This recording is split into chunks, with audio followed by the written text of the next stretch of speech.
Hey guys, Steve here. Let's talk today about making a heavy bag and filling a heavy bag and filling it properly.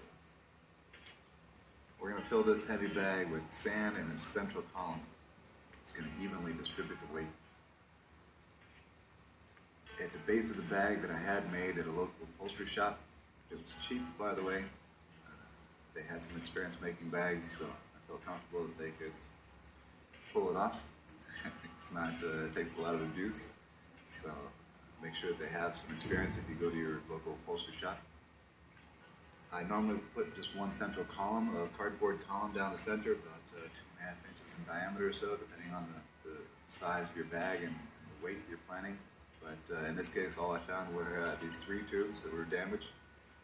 I made do, but what you'll do is tape the end of your tube, your column, completely sealed with duct tape, something that will hold up, and then fill sandbags, individual small sandbags, so that you have some flexibility and so that they don't have a tendency to over-compact as well with time.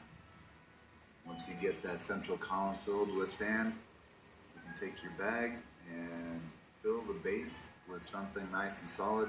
And in my case, I took some remnants from the upholstery shop that made my bag and another upholstery shop as well.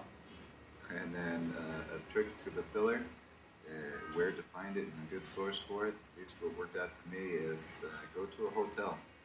Ask them if they have any sheets that are too stained to use and marked for trash. They've already been washed, but they're set aside as just being a little bit too unusable. Great source for bag filling material. Now, I thought I would have to shred that material, but in the process, I went ahead and shoved complete whole sheets into the bag, and it worked out just fine. So I highly recommend it. But in the base of the bag, you're going to fill a couple of inches, like I said, with solid material, and then you're going to set that column centered in the bag in place, and then begin filling the material around that column, working your way up and out of the bag. You're going to want to fill it consistently and evenly as much as possible. And the main issue is consistency.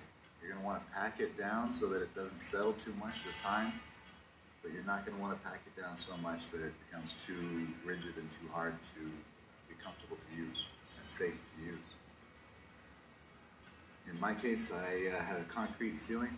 I drilled 4 holes and put forced expansion bolts in to hold that bracket. Bought at a hardware store.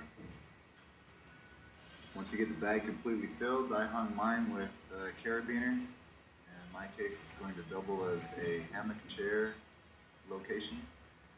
So it ended up being about a 100-pound bag or so. I originally had 45 pounds of sand. I was going to put 20 pounds in the base, and the column carried about 25 pounds.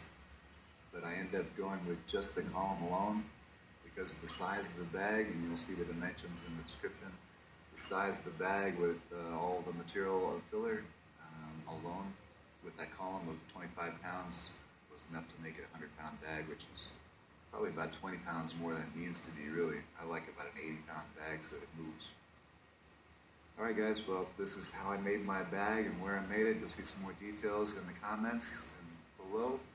But I hope you have success in making your bag and filling your bag. See you next time. Peace.